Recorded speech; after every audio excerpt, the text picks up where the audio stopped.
NATO calls on Russia and the DPRK to cease these actions immediately. Today we discussed the need to further strengthen military support to Ukraine. We are actively consulting within the alliance, with Ukraine and with our Indo-Pacific partners on these developments. ¿A qué me invitan? El análisis internacional de Inna Afinogenova.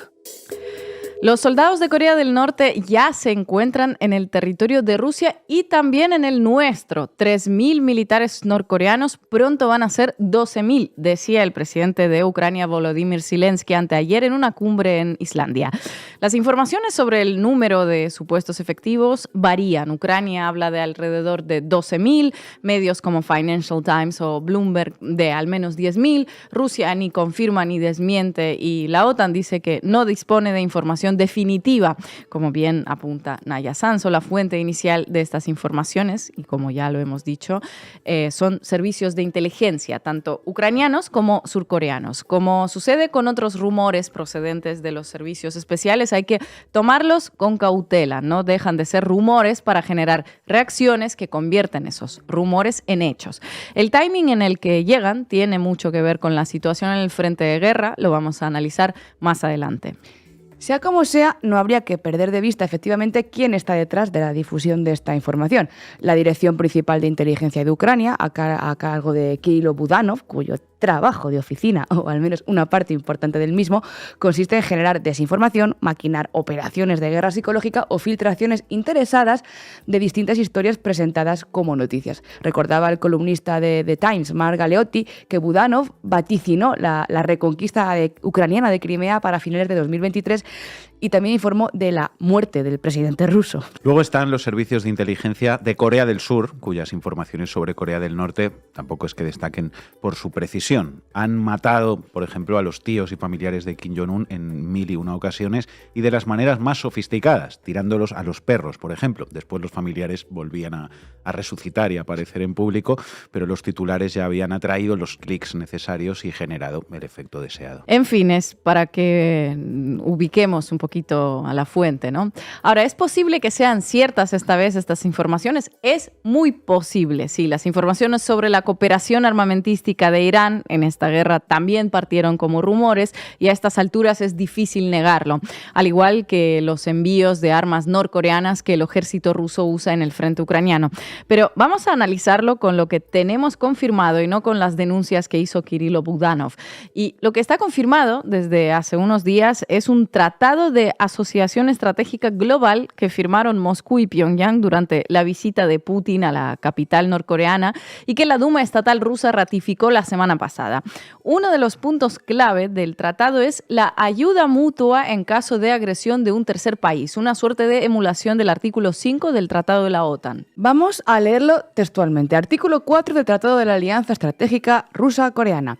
En caso de que una de las partes sea atacada militarmente por parte de otro Estado o varios estados y se encuentre en guerra, la otra parte prestará inmediatamente ayuda militar o de otro tipo con todos los medios que tenga a su disposición y de acuerdo con el artículo 51 de la Carta de las Naciones Unidas, así como con la legislación de la República Democrática de Corea del Norte y de la Federación Rusa. Este artículo número 4 fue al que se refirió el presidente ruso Vladimir Putin cuando le preguntaron la semana pasada sobre el eventual envío de soldados norcoreanos a la guerra en Ucrania. Es decir, de alguna forma dio a entender que el tratado podría invocarse en caso de que uno de los países fuera atacado. Y aquí es donde tenemos un acontecimiento relevante. La región de Kursk, que es región rusa, fue invadida y ocupada por las tropas ucranianas en agosto en una suerte de contraofensiva para reforzar la posición de Ucrania frente a unas eventuales negociaciones y mejorar la percepción de sus capacidades militares en los medios, prácticamente en un momento en el que muchos empezaban ya a dar la guerra por perdida. Amigo, un detalle importante, ¿no? Que las tropas norcoreanas pueden desplegarse en los territorios reconocidos internacionalmente como rusos y no habrá contradicción alguna con lo que dice el artículo 4 del tratado que firmaron ambos países. ¿Es Kursk territorio de Ucrania? No. ¿Ha sido atacado por un tercer país y se encuentra en guerra? Sí. Motivo indiscutible, ¿no?, para activar el artículo y para que Pyongyang pueda prestar su apoyo militar o de otro tipo y con todo lo que tenga a su disposición, como dice ese Así artículo. es, sobre el papel no hay ninguna vulneración de la legislación internacional, se está repeliendo una agresión extranjera en el territorio nacional, ¿no? Está claro que ni Ucrania ni sus aliados de la OTAN estarán de acuerdo con esta interpretación. De hecho, ya hablan de una inédita escalada, como si atacar la región de Kursk no lo fuera, pero de cara al resto del mundo, de cara a los países del sur global o incluso de cara a Corea del Sur, puede ser un argumento válido. Ahora bien, otra de las preguntas que inevitablemente surge es ¿qué cambia en concreto un contingente de 10, 12.000 soldados en una guerra convertida en una picadora de carne como es esta? Hace poco el New York Times informaba, citando fuentes de la Administración de Estados Unidos, que desde febrero de 2022 la ofensiva en el Donbass dejó un saldo de unos 600.000 soldados rusos entre muertos y heridos, una pérdida 40 veces mayor que la que sufrió la Unión Soviética durante los 10 años de la invasión de Afganistán. Wall Street Journal, a su vez, informó en una exclusiva a finales de septiembre que el número total de víctimas ucranianas y rusas llegaría ya a 1 millón de personas entre muertos y heridos. Frente a estos números, cabe hacerse pues, una pregunta totalmente cínica en este caso. ¿Qué son 10.000 soldados norcoreanos? Pues es cínica la pregunta, pero es inevitable, efectivamente, como dices. El ejército coreano tiene cerca de 1,2 millones de soldados. Muchos de ellos fueron formados en China o, en el caso de los más antiguos, en la URSS. Dice Juan Antonio Sanz en su artículo en Público que el supuesto contingente norcoreano, sin ser numeroso, sí podría cambiar algunas cosas en el frente si es que lo envían a Kursk. Se trata de expulsar a las tropas de Ucrania de los territorios que ocuparon desde agosto, sin necesidad de que sea Rusia la que tenga que destinar sus propias tropas que están centradas en el frente del Donbass, el más importante de la guerra. Como decíamos, Corea del Norte también lo puede ver, ¿no?, como una oportunidad para entrenar a sus soldados en un frente real, y después todo ello también puede llegar a ser beneficioso para Ucrania y para la OTAN. ¿Por qué? Bueno, pues porque se trata de un pretexto para una nueva escalada que, a juzgar por el plan para la victoria de Zelensky, del que les hablábamos las semanas pasadas, es lo único que le queda a Kiev. Más guerra hasta la confrontación directa entre Rusia y la OTAN. Por eso los servicios de inteligencia de Ucrania han estado tan activos difundiendo la noticia, aunque ligeramente matizada, porque puede volver a introducir en la agenda política internacional no solo cuestiones referentes a la necesidad de más armas y más dinero, sino también las de un posible envío de tropas europeas a Ucrania. El envío de nuestros chicos a Odessa, que sugirió Emmanuel Macron con una copa de whisky en la mano, como informó en su momento Le Monde. De hecho, el discurso de los aliados de Ucrania ya se está construyendo en torno a que si se confirma la presencia de los soldados norcoreanos, se trataría pues, de una escalada intolerable que justificaría a su vez otra escalada por parte de la OTAN todavía mayor. Efectivamente, todo sirve para volverse aún más belicistas, incluidos 10.000, 3.000, 12.000 soldados de Pyongyang en Kursk. El canciller de Lituania, Gabrielius Landsbergis, dijo que hay que volver a la idea de las botas sobre el terreno, tal y como propuso Macron.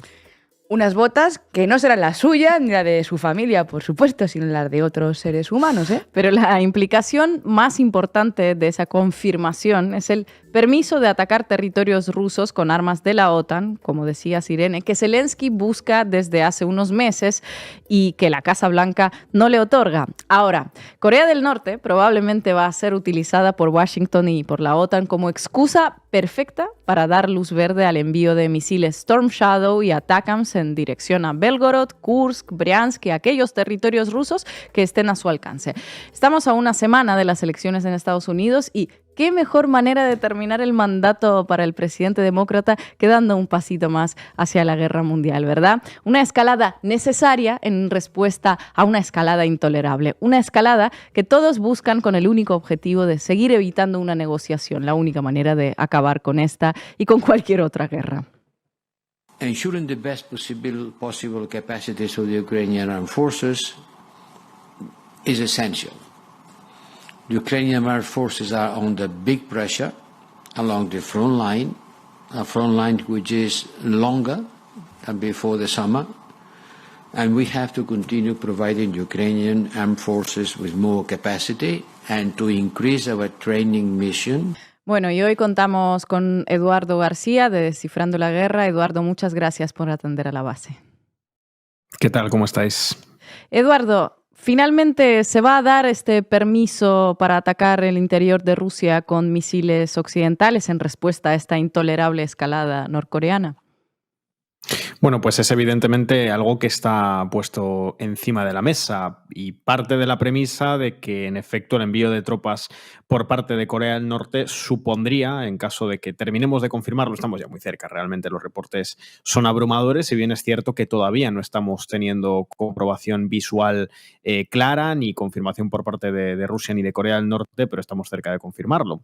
Al entender este envío de tropas norcoreanas como una escalada, entonces se habilitan narrativamente al bloque otanista a realizar una respuesta o a realizar una nueva escalada, precisamente porque parten de una idea que habéis deslizado ya a lo largo del programa, que es además equivocada, según la cual el conflicto en Ucrania no estaba internacionalizado. Bueno, no es realmente así. Efectivamente, el conflicto ha estado internacionalizado desde sus orígenes y ya no solo hablamos de la invasión rusa en el año 2022, sino incluso desde antes. La misma escalada de tensiones durante unos cuantos años que conduce al inicio de la guerra total en suelo ucraniano con la invasión rusa de Ucrania se produjo o se desarrolló con la participación de los actores de la OTAN, además participación explícita.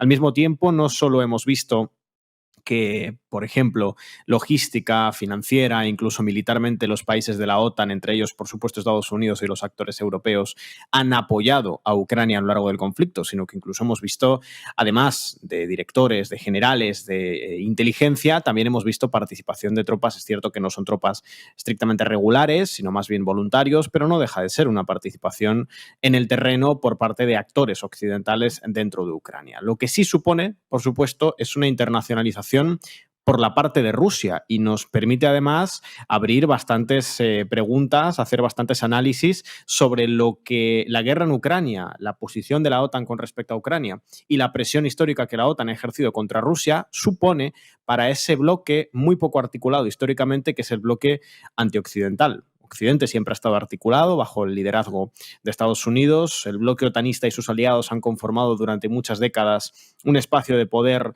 un esquema de poder internacional bastante bien engrasado, bastante bien dirigido, con un Estados Unidos claramente en la cima de la jerarquía y el resto de actores más o menos aceptando pasivamente las directrices del jefe, las directrices del jerarca, pero los actores antioccidentales o antiestadounidenses o antiimperialistas históricamente han estado desarticulados entre sí.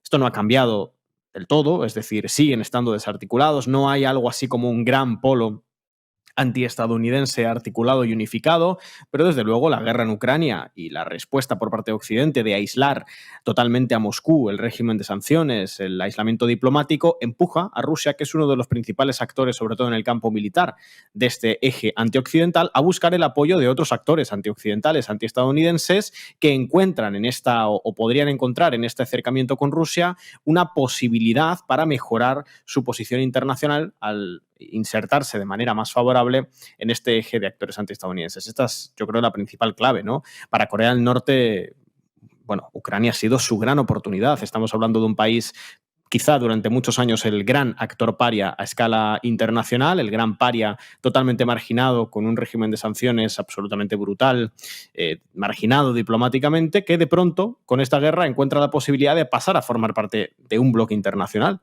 de algo más grande que sí mismo. Eso lo ha conseguido en gran medida la OTAN, los actores otanistas, empujando las tensiones en la región y en Ucrania, a posteriori, por supuesto, la invasión rusa y después con el régimen de sanciones y el aislacionismo diplomático contra Rusia. Entonces, bueno, desde la perspectiva occidental es una escalada, la van a responder con otra escalada, habría que ver qué sentido tiene esto, si se está buscando la paz, quizá lo que pasa es que realmente no se está buscando, pero desde luego lo que no es verdad es que sea la primera internacionalización del conflicto. Bueno, en todo caso será la primera internacionalización desde el lado ruso, pero el conflicto ha estado internacionalizado desde el inicio y desde sus albores.